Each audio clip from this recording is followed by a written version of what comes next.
Coucou tout le monde, on se retrouve aujourd'hui pour parler maquillage, on va parler MAC et du coup je vais vous présenter mes 10 produits préférés, mon top 10, donc c'est parti. Donc je vais tout simplement commencer par 3 rouges à lèvres. Donc le premier ça va être le Costa Chic, donc celui-ci fait partie de la gamme des Frost. Donc c'est une sorte de corail qui tire un petit peu plus sur le rose. Là en caméra je vous assure il ressort vraiment rose, mais en réalité il n'est pas tout à fait comme ça, il est vraiment corail. Un poil rose, je suis d'accord, mais vraiment corail. Donc il est ni mat ni brillant, il est un petit peu satiné, il est bien opaque, il marque pas les petites zones de sécheresse. C'est clairement un rouge à lèvres que je porte très souvent au printemps, été, je trouve la couleur vraiment magnifique. Le deuxième, je vais vous parler maintenant du Lady Danger. Donc celui-ci je pense que je sais pas, mais je pense que des trois c'est peut-être mon préféré. Donc celui-ci tout simplement c'est un hyper joli rouge bien chaud. Un rouge orangé en fait avec une jolie pointe d'orange dedans. Donc le Lady Danger fait partie de la gamme des mats. Donc autant vous dire qu'ils tiennent vraiment hyper bien sur les lèvres sans forcément les dessécher. Alors moi c'est pas le genre de rouge à lèvres que je porte tous les jours. Des rouges comme ça je les porte plutôt en soirée, donc du coup une fois de temps en temps ça dessèche pas les lèvres. Après à porter tous les jours franchement je pourrais pas vous dire. Mais voilà, si vous mettez un bon baume hydratant la nuit, logiquement, il ne devrait pas y avoir de soucis. Et enfin, le troisième, c'est le Diva, donc qui fait lui aussi partie de la gamme des mats. Mais alors celui-ci, donc je le porte pas en été, mais en automne ou en hiver, il est hyper joli. On est sur une sorte de... je sais pas comment le décrire, un petit peu marron, prune, bordeaux, donc toujours un mat qui tient hyper bien sur les lèvres, qui dessèche pas plus qu'un autre au final. Et voilà, c'est surtout la couleur, je la trouve mais vraiment sublime. On en a maintenant fini pour les lèvres, on va pouvoir passer au teint. Donc tout d'abord je vais vous parler de cette poudre là qui est la Prep Plus Prime. Donc tout simplement c'est une poudre de finition qui quand vous la regardez elle paraît blanche, elle est blanche, et une fois que vous la mettez sur votre visage elle devient totalement transparente.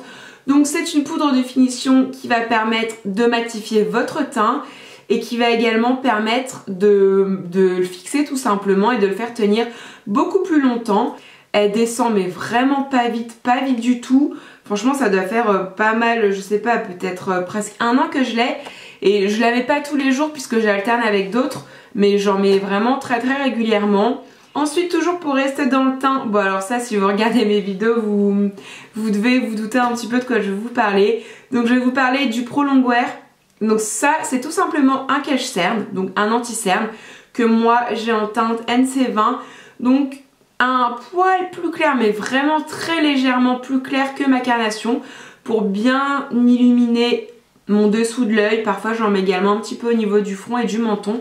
Et en fait tout simplement j'adore ce produit parce que je trouve, j'en ai essayé plein et je trouve que c'est vraiment l'anti-cerne qui marche le mieux sur moi.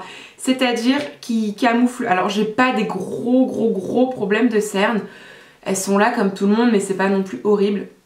Mais du coup dès que j'en mets, tout de suite j'ai un regard qui est complètement reposé, j'ai quasiment plus de cernes, ça illumine parfaitement sans faire trop, ça fait pas de paquet, bien estompé, et une fois que je l'ai poudré, ça vient pas se mettre dans les petites rides ou dans les petites ridules. Tout simplement c'est vraiment un produit que j'adore, je trouve la teinte parfaite pour moi. Et donc clairement oui, si vous recherchez un bon anti-cerne, je vous conseille celui-ci à 1000%. Toujours pour rester dans le teint, maintenant je vais vous parler de deux blushs. Donc le premier, celui-ci, le Peaches, qui est tout simplement, je trouve, le blush mat parfait. En gros c'est un blush pêche tout simplement, ça rehausse très légèrement la couleur naturelle de vos pommettes, ça donne bonne mine sans faire too much. C'est vraiment le blush à porter pour tous les jours. Et ensuite j'ai celui-ci, donc c'est le Style, donc c'est de la gamme Frost. Et celui-ci je vais essayer de vous faire des close-up, mais en fait il est un petit peu... il y a des sortes de micro paillettes dedans, donc si jamais vous mettez ça, et bien forcément vous ne mettez pas d'highlighter, il n'y a vraiment pas besoin. Dès qu'il y a un petit peu de soleil ou un petit rayon de soleil, un petit peu de lumière, Ça vous fait de très légers, mais en fait c'est tout en subtilité. Ça va vous faire des petits reflets au niveau de vos pommettes et c'est vraiment très joli. Alors les couleurs sont assez similaires, sauf que celui-ci, comme je vous disais, est complètement mat.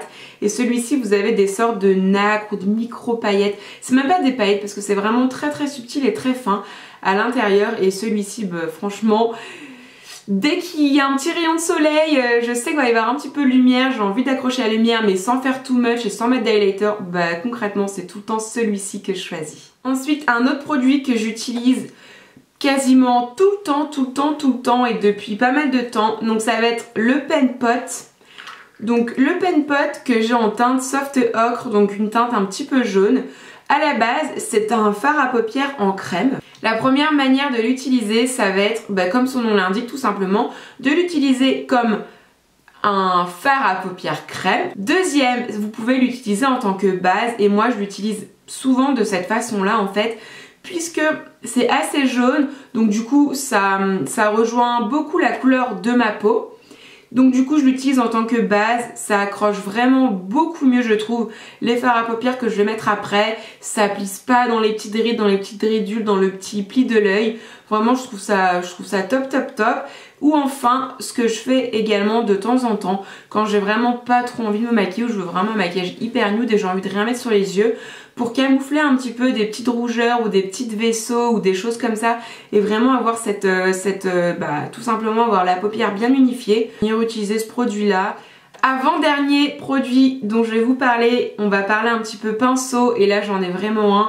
Si jamais je dois en garder qu'un seul de chez MAC, bah voilà, c'est vraiment celui-ci, le 217, qui est en réalité un gros pinceau, enfin un gros pinceau non, un petit pinceau classique. Alors déjà celui-ci, je pense que ça fait au moins 3-4 ans que je l'ai. Il reste toujours aussi doux, il n'a pas perdu sa forme. Mais voilà, quand je vous dis qu'il est doux, c'est il est vraiment doux. Il perd pas ses poils, une fois que je lave, il redevient nickel, même au bout de 3 ou 4 ans. J'ai vraiment mais rien de négatif à dire dessus. Il estompe très bien, il dégrade très bien, enfin voilà, là-dessus il n'y a vraiment rien à dire. Et enfin pour terminer, je vais vous parler d'un produit qui pour moi est certainement le plus important je pense dans tout ce que j'ai cité. Tout simplement ça va être un crayon à sourcils, donc celui-ci c'est le crayon porte-mine que j'ai en teinte Stud. Alors je sais qu'il y a pas mal de personnes qui trouvent que les crayons à sourcils ça ne fait pas naturel, mais moi c'est ce que j'utilise depuis franchement, je veux pas dire de bêtises mais pareil au moins 3-4 ans. Et voilà, ça a l'air défini bien sans faire too much. Je trouve pas, je pense pas avoir des sourcils trop quoi. Donc du coup voilà, moi j'utilise celui-ci, donc je le répète, je l'ai en teinte Stud. C'est un marron assez foncé mais pas trop non plus, pas noir quoi, faut pas non plus abuser et je trouve vraiment parfait. Alors moi il me dure mais dans le temps, franchement je pense que ce crayon là ça me fait je sais pas 8 mois à peu près. J'en mets pas énormément, j'en mets surtout au niveau de la queue de mon sourcil, un petit peu dans le corps, pour densifier un petit peu tout ça et surtout pour bien les définir. Voilà les filles, ma vidéo est maintenant terminée. N'hésitez pas à me dire dans les commentaires quels sont vos produits MAC préférés, vos produits MAC chouchou. Ça peut être des blushs, des rouges à lèvres, des fards à paupières, des pinceaux, vraiment peu importe. Et j'ai une petite question pour les personnes qui ont déjà testé les fonds de teint MAC, puisque moi jamais, et j'ai envie de m'intéresser un petit peu plus au sujet. Donc si jamais vous en avez testé et que vous en avez adoré, dites-moi les références en commentaire. Ou au contraire, si vous avez testé et qu'il y en a certains que vous avez détesté, bah dites-le moi aussi en commentaire, ça m'évitera peut-être des achats inutiles. Et en attendant une prochaine vidéo, je vous fais plein de bisous et je vous dis à très vite. Bye!